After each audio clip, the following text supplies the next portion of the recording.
previous lecture, we have studied the various terminologies related to the chapter limits, widths, tolerance, and gauges. We have also solved some numericals based on determining the type of widths. Today in this lecture, we will be studying gauges. So let's begin. In order to understand what are gauges and what are their applications, we have to understand the two material conditions, that is maximum material condition and minimum material condition. So the definition is maximum material condition is that condition of a part or feature, that is a hole or a shaft, which contains the maximum amount of material. So for a hole or a shaft, the maximum material condition will occur when the hole or the shaft contains the maximum amount of material. Now let us understand this. Here we have a hole with size 50 mm, upper deviation plus 0.02 mm and the lower deviation plus 0.01 mm.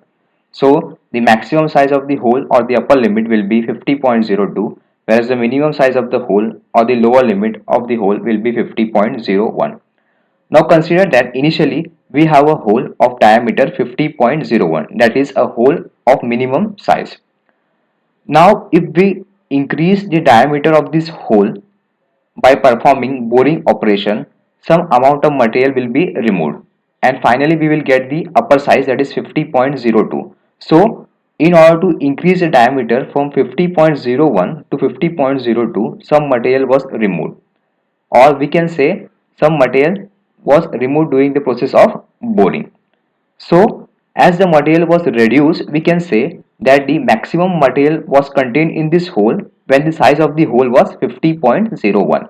So this size, that is 50.01, will be said as maximum material condition for the hole, since for this size the amount of material in the hole contained is maximum.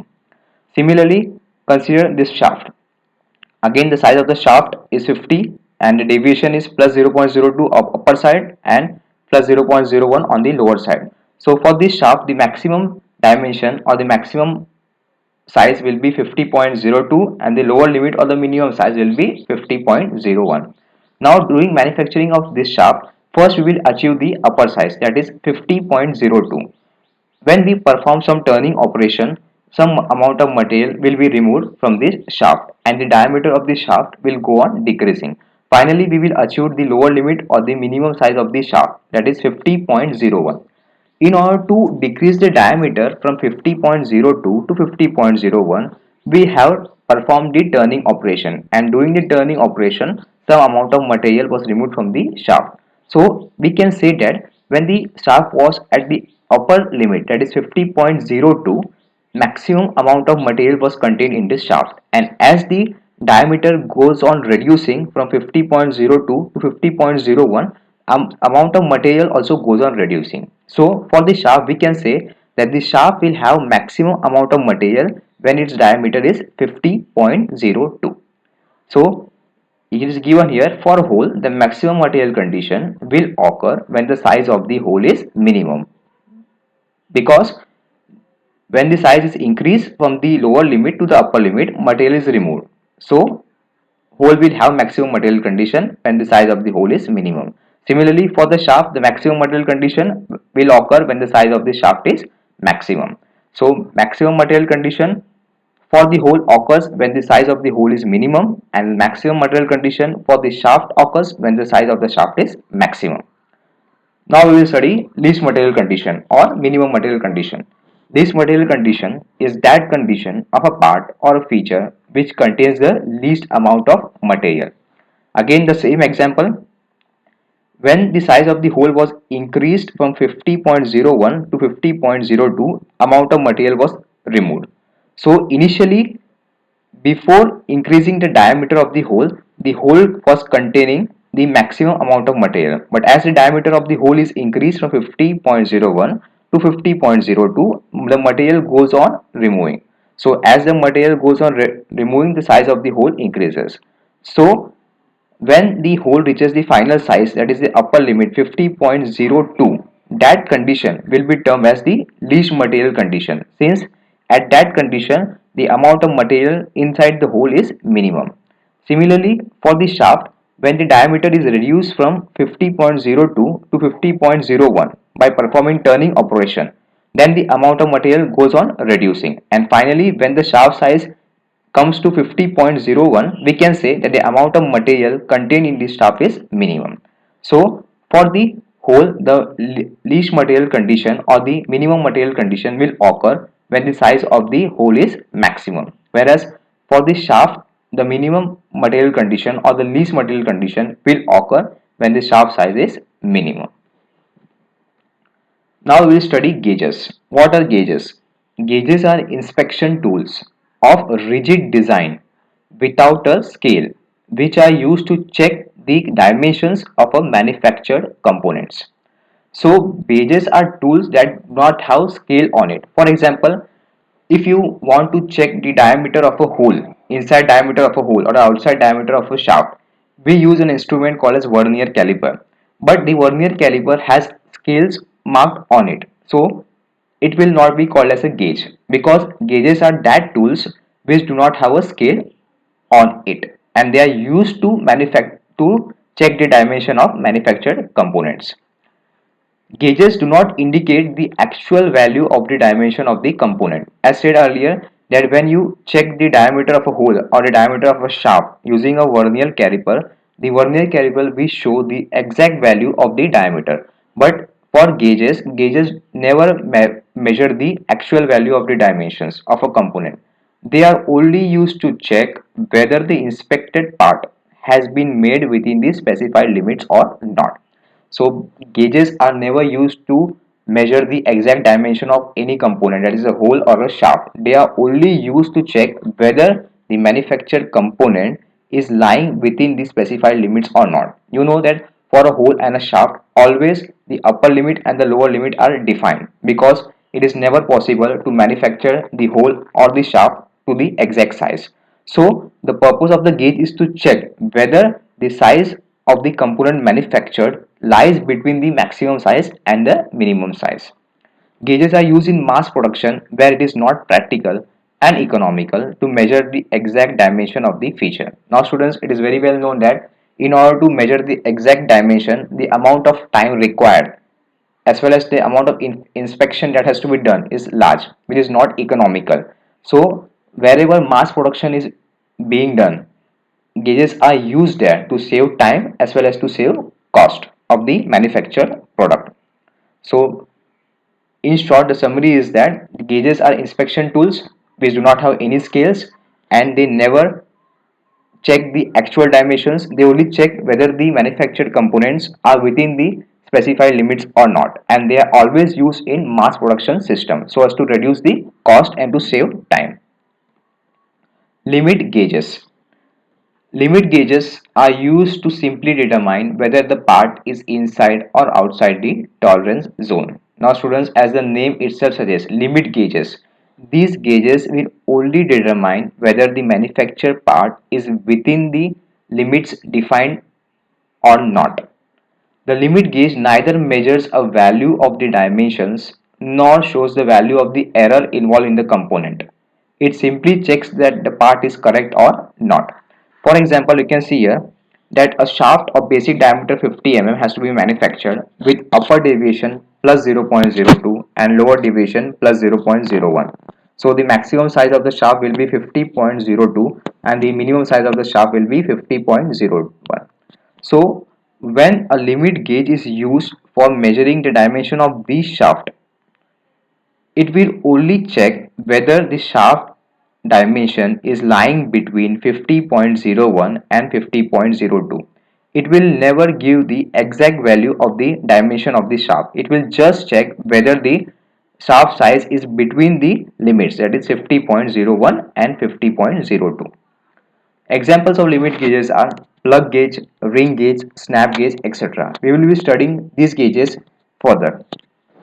So basically limit gauges are nothing but these are those gauges that are simply used to determine whether the manufactured part is lying within the stated limits or not. It will never give the exact value of the part being manufactured, that is it will never measure the exact dimension of the part that is being manufactured. It will also never show the error.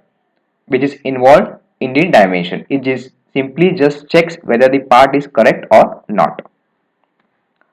So here is some examples of the limit gauges: plug gauge and a ring gauge. You can see here a plug gauge, which is almost in cylindrical in form. It is having two ends. First end, that is go end, and second end again go end. Ring gauge, it is having two parts or two rings. First go ring and second is no go ring. Plug gauges are basically used to check whether the size of the hole manufactured is within the limits or not, whereas ring gauges are used to check whether the size of the shaft that is manufactured is within the limits or not. So these are the examples of limit gauges. Now go and no gauge. Now limit gauges always has two parts, that is it consists of go gauge and no go gauge. In the previous slide I have shown the go gauge and no go gauge. So this is limit gauge, it has two parts, go and no go. Similarly this ring gauge, which is again a limit gauge, has two parts, go and no go. So what are go and no go gauges?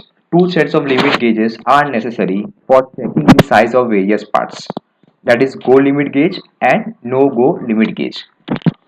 Or we can say that in order to verify whether the manufactured hole or the manufactured shaft is lying within the stated limits or not, we have to use two gauges, that is go limit gauge and no go limit gauge both. By using both the gauges, we can determine that whether the shaft or the hole is manufactured correctly or not. Go limit. The go limit is applied to that of the two limits of the size which corresponds to maximum material condition. So the go gauge is always used to check whether the part manufactured is satisfying the maximum material condition or not. That is an upper limit of the shaft and the lower limit of the hole. This is checked by the go gauge. So go gauge is used to check whether the maximum size of the shaft, that is the upper limit of the shaft, and the minimum size of the hole, that is the lower limit of the hole, is verified or not. No go limit. The no go limit is applied to that of the two limits of the size which corresponds to minimum material condition, that is the lower limit of a shaft and the upper limit of a hole. This is checked by no go gauge. So go gauge is used to verify the or to check the maximum material condition, whereas the no go gauge is used to check the minimum material condition. Go gauge is used to check the upper limit of the shaft and the lower limit of the hole, whereas the no go limit is used, or the no go gauge is used to check the lower limit of a shaft and the upper limit of a hole. Now let us understand this with example. Here we have as an example a hole and a shaft. So this is a hole and this is a shaft. Now we will understand first the hole. So here I have used a plug gauge. On the one side it is having a go and other side is having a no go.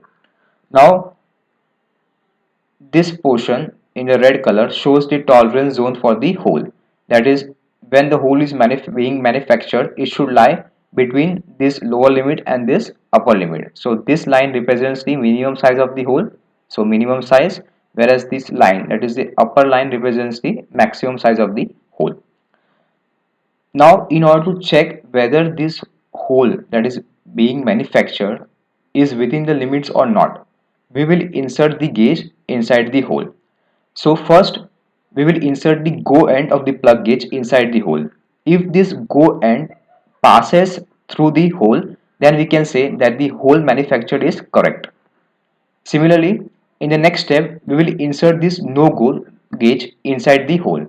And as per the name no-go, this part should not enter the hole. So when we will insert this end of the gauge inside the hole, this should not enter inside the hole. And if this part does not enters inside the hole, we can say that the hole manufactured is correct or it is lying within the stated limits.